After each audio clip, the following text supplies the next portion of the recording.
গুরুদেব, আমার মনে একটা প্রশ্ন বহুদিন ধরে আছে। সবাই বলে বিয়ে নাকি শুধু এই জন্মের সম্পর্ক না, আগের জন্মেরও একটা যোগ থাকে। সত্যি কি তাই? গীতায় কি এর কোনো ভিত্তি আছে? আত্মা কি সত্যি বহু জন্ম ধরে একই আত্মার সাথে যুক্ত হতে পারে? বাবা, প্রশ্নটি সাধারণ নয়, এটা আত্মার যাত্রার গভীরে লুকানো। গীতায় ভগবান শ্রীকৃষ্ণ স্পষ্টভাবে বলেছেন যে আত্মার মৃত্যু নেই, জন্ম নেই। শরীর পরিবর্তিত হয়, কিন্তু আত্মা তার যাত্রা ও কর্মের ছাপ বহন করে নিয়ে যায়। তাই গীতার মর্ম হল, সম্পর্ক কখনোই হঠাৎ ঘটে না। ন জায়তে ম্রিয়তে বা কদাচিৎ, ন হন্যতে হন্যমানে শরীরে। এই শ্লোকটি বোঝায় আত্মা অনেক জন্ম ধরে চলে এবং পূর্বজন্মের কর্মফল পরের জন্মে এসে সম্পর্কের রূপ নেয়। তাই বিয়ে অনেক সময় পূর্বজন্মের ঋণ সম্পর্ক, অসমাপ্ত প্রতিশ্রুতি বা অপূর্ণ কর্মফলের পুনর্মিলন। গুরুদেব, তাহলে কি স্বামী স্ত্রীর সম্পর্ক আগের জন্ম থেকে বহন হয়ে আসে? সম্ভাবনা অত্যন্ত প্রবল। শাস্ত্রে বলা আছে, ঋণানুবন্ধ রূপেণ পশুপত্নী সুহৃদহা। এর অর্থ হল, যে সম্পর্কগুলো আমাদের জীবনে আসে, স্ত্রী, স্বামী, বন্ধু, এগুলো পূর্বজন্মের ঋণ সম্পর্কের ফল। যে আত্মাগুলোর মধ্যে কোনো অপূর্ণতা থাকে, তারা আবার মিলিত হয়। তাই যখন দুইজন অচেনা মানুষ এই জন্মে একে অন্যের জীবনে ঢুকে পড়ে, সেটা শুধু কাকতালীয় নয়, অনেক সময় বহু জন্মের যোগের টান। গুরুদেব, তাহলে কি প্রথম দেখাতেই যে টান, সেই পরিচয়, সেই অনুভূতি, এসব সত্যি আগের জন্মের স্মৃতি? হ্যাঁ, কখনো কখনো কিছু মানুষকে দেখে মনে হয় যেন কোথাও আগে দেখা হয়েছে। এই অনুভূতিগুলো মূলত আত্মার স্মৃতির ছায়া। গীতায় আত্মার স্মৃতির কথা আছে, কিন্তু মানুষের বর্তমান জন্মে সেই স্মৃতি ঢেকে যায়। শুধু কিছু বিশেষ সম্পর্কেই সেই স্মৃতি অনুভূতির আকারে জেগে ওঠে। বিবাহে যে গভীর টান থাকে, সেটা সাধারণ আকর্ষণ নয়, এটা অনেক সময় পূর্বজন্মের অসমাপ্ত যাত্রা বা আত্মিক টান। গুরুদেব, তাহলে কি বিয়ে ভাগ্যে লেখা থাকে? গীতার মতে কর্মণ্যেবধিকার আস্তে, অর্থাৎ তুমি শুধু কর্ম করতে পারো, ফল পূর্ব নির্ধারিত। অর্থাৎ বিয়ে কে করবে, কখন করবে, কার সাথে করবে, তা কর্মফল দ্বারা স্থির। জন্ম জন্মান্তরের কর্মের ধারাবাহিকতা একজনকে আরেকজনের দিকে টেনে আনে। তাই যে সম্পর্ককে তুমি এই জন্মের নতুন সম্পর্ক ভাবো, আসলে তা বহু জন্মের গল্প। তাহলে কি গুরুদেব, যাকে পাওয়া লেখা আছে তাকে না চাইলেও জীবনে ফিরে আসে? ঠিক তাই। যখন দুটি আত্মার মধ্যে কোনো বাকি থাকা পথ, বাকি থাকা ঋণ বা বাকি থাকা প্রতিশ্রুতি থাকে, তখন তারা আবার মিলিত হয়। সম্পর্ক শেষ না হওয়া পর্যন্ত আত্মা মুক্ত হয় না।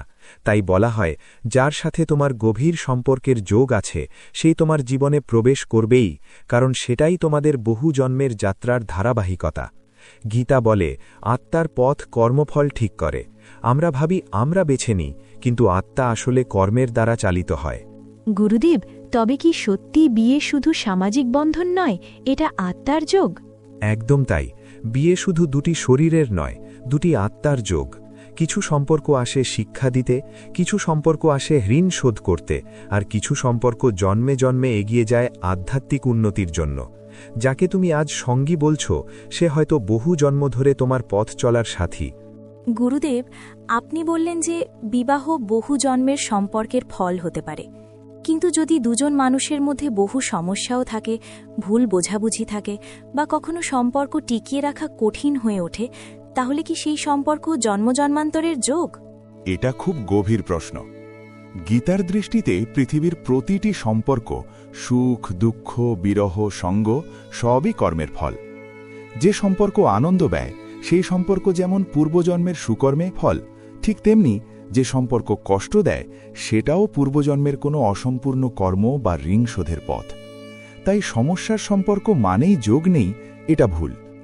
অনেক সময় কঠিন সম্পর্ক সবচেয়ে গভীর যোগের ফল, কারণ আত্মা সেখানে তার পুরনো কর্মফলকে কাটছে। গুরুদেব, আপনি বলছেন যে সুখ দুঃখ দুটোই আত্মার পরিশুদ্ধির অংশ? হ্যাঁ বাবা, গীতায় কৃষ্ণ অর্জুনকে বলেন, সুখ দুঃখে সমে কৃত্বা যোগস্থা কুরু কর্মাণি।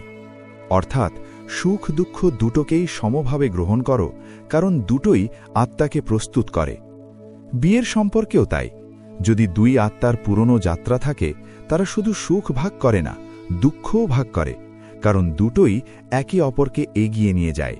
গুরুদেব, তাহলে কি স্বামী স্ত্রী পরস্পরের মুক্তির পথে সাহায্যকারী? একদম তাই। গীতার মূল শিক্ষা জীবন মানেই আত্মার উন্নতি, আর বিবাহ সেই উন্নতির অন্যতম ক্ষেত্র। অনেক আত্মা একা উন্নতি করতে পারে না, তারা দাম্পত্য জীবনের মাধ্যমে শেখে ধৈর্য, ক্ষমা, ত্যাগ, করুণা, যা মুক্তির পথে অত্যন্ত প্রয়োজনীয়। যদি তোমার সঙ্গী তোমাকে আঘাত দেয়, তুমি ক্ষমা করতে শেখো। যদি তাকে সামলাতে কষ্ট হয়, তুমি ধৈর্য শেখো। যদি তাকে ভালোবাসতে কষ্ট হয়, তুমি করুণা শেখো। এগুলো সামান্য বিষয় নয়, এগুলো আত্মার মুক্তির বিদ্যা। গুরুদেব, তাহলে কি আধ্যাত্মিকভাবে বিবাহের একটা লক্ষ্যও আছে? অবশ্যই আছে। বিবাহের 3টি আধ্যাত্মিক লক্ষ্য: 1. কর্মফল সমাপ্তি, পূর্বজন্মের ঋণ, প্রতিশ্রুতি, অসমাপ্ত সম্পর্ক শেষ করা। 2. সংস্কার মিলন, দুটি আত্মার অভ্যন্তরীণ শক্তি একত্রে শক্তিশালী হওয়া। 3. আত্মিক উন্নতি, আধ্যাত্মিক পথে একে অন্যকে সহায়তা করা। যদি দুজন মানুষের মধ্যে আগের জন্মের গুরুতর যোগ থাকে, তবে তারা এই জন্মে আবার মিলিত হয় ঠিক এই 3টি কারণে।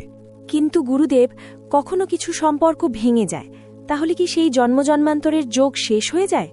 না বাবা, সব সময় না। কিছু সম্পর্ক ভেঙে যায় কারণ কর্মফল শেষ হয়ে যায়, সেখানেই তাদের যাত্রার শেষ। আবার কিছু সম্পর্ক ভেঙে যায় কারণ আত্মা এই জন্মে সেই অংশটি শিখে নিয়েছে আর শিখানোর প্রয়োজন নেই। আর কিছু ক্ষেত্রে সম্পর্ক ভাঙে কারণ আত্মাগুলোকে আবার অন্য জন্মে মিলতে হবে, তবে প্রস্তুত অবস্থায়। সব বিচ্ছেদ মানেই সম্পর্কের মৃত্যু নয়, অনেক বিচ্ছেদ আসলে পথের বিরতি। গুরুদেব, একটাই কথা বলুন, বিয়ে কি সত্যি জন্মজন্মান্তরের যোগ? গীতার আত্মতত্ত্ব অনুযায়ী হ্যাঁ, অনেক বিবাহ এই জন্মের নয়। যে দুই আত্মা একে অন্যের প্রতি গভীর টান অনুভব করে, যাদের সম্পর্ক সহজে ছিন্ন হয় না, যাদের মধ্যে অদ্ভুত পরিচয়ের অনুভূতি থাকে, তারা সাধারণত পূর্বজন্মের আত্মিক যাত্রী। কিন্তু মনে রেখো, যদি সেটা জন্মজন্মান্তরের যোগও হয়, তবুও এই জন্মে সেই সম্পর্ক তোমাদের আধ্যাত্মিক উন্নতি ঘটাতে পারলেই তার মূল্য। বিয়ে শুধু শরীরের নয়, এটা দুই আত্মার প্রতিজ্ঞা যে যত জন্ম যাই আসুক, আমরা পরস্পরকে উন্নতির পথে এগিয়ে নেব। গুরুদেব, কথা শুনে মনে হচ্ছে বিয়ে আসলে আত্মার গভীর চুক্তি। কিন্তু একটা কথা বলতে চাই, কখনো দেখি দুজন মানুষের বিয়ে হয়, কিন্তু তাদের চরিত্র মেলে না, ভাবনা মেলে না, কখনো সম্পূর্ণ বিপরীত হয়। যদি এরা জন্মজন্মান্তরের আত্মা হয়, তাহলে এমন অমিল কেন? বাবা, তুমি ঠিকই বলছ, কিন্তু মনে রেখো, গীতার শিক্ষা হল সঙ্গতি নয়, কর্মই পথ নির্ধারণ করে। যে আত্মারা একে অপরের কাছ থেকে কিছু শেখার আছে, তাদের মিলনের সময় সবসময় সমান ধারার হয় না।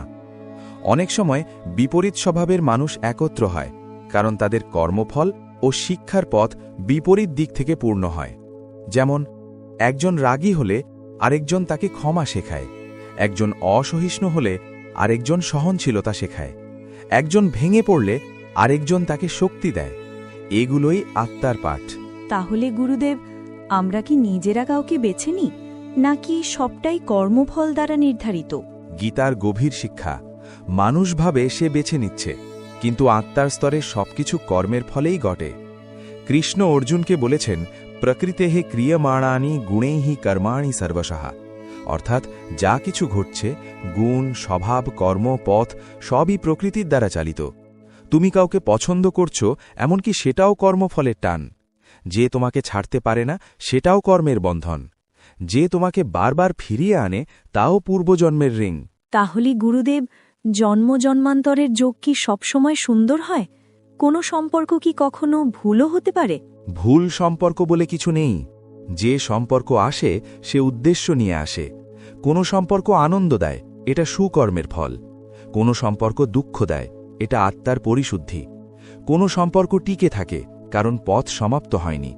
কোনো সম্পর্ক ভেঙে যায়, কারণ পাঠ শেষ।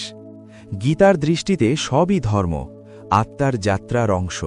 গুরুদেব, এখন একটা কথা জানার ইচ্ছা, যে দুই আত্মার সত্যিই বহু জন্মের যোগ থাকে, তারা কি কখনো হারিয়ে যেতে পারে, নাকি তারা আবারও মিলবে? যদি আত্মার যোগ সত্যিই জন্মজন্মান্তরের হয়, তাহলে কারও ক্ষমতাই নেই সেই যোগ ভাঙার। সময় বদলায়, শরীর বদলায়, জন্ম বদলায়, কিন্তু আত্মার চুক্তি বদলায় না। গীতার পথ বলছে আত্মার মিলন কখনো ভেঙে যায় না, শুধু বিরতি ঘটে। যদি দুজনের কর্মফল অসমাপ্ত থাকে তারা আবার মিলবে, এ জন্মে না হলে পরের জন্মে, পরের জন্মে না হলে তারও পরের জন্মে। আত্মা কখনো হারায় না, আত্মা তার যোগ খুঁজে নেয়। গুরুদেব, তাহলে কি শেষ সত্য এটাই, বিয়ে আসলে জন্মজন্মান্তরের চুক্তি? হ্যাঁ, বিয়ে শুধু সামাজিক অনুষ্ঠান নয়, এটি দুটি আত্মার গভীর প্রতিজ্ঞা। এই প্রতিজ্ঞা শুধু এ জন্মে নয়, বহু জন্মের অপিত। যখন দুটি আত্মা একে অপরকে খুঁজে পায় তখন সেটা কাকতালীয় নয়, ওটা বহু জন্মের কর্ম, ঋণ, ভালোবাসা আর ভগবানের পরিকল্পনা। আত্মার যাত্রায় যাদের একসাথে চলার প্রয়োজন তাদের আগেও মিলন ছিল, ভবিষ্যতেও মিলন থাকবে। এই কারণেই বিবাহকে বলা হয় জন্মের নয়, আত্মার যোগ, সময় নয়, চিরন্তনের চুক্তি। গুরুদেব, এখন বুঝতে পারলাম, বিয়ে আসলে ভাগ্যের লেখা নয়, এটা আত্মার নির্বাচন। ঠিক তাই, কারণ ভাগ্যও তৈরি হয় কর্মের দ্বারা, আর কর্ম আসে আত্মার ইচ্ছা থেকে। এই জন্যই বলা হয় মানুষ ভুল করে বিয়ে করে না, আত্মা ঠিক করে, মানুষ পরে বুঝতে পারে।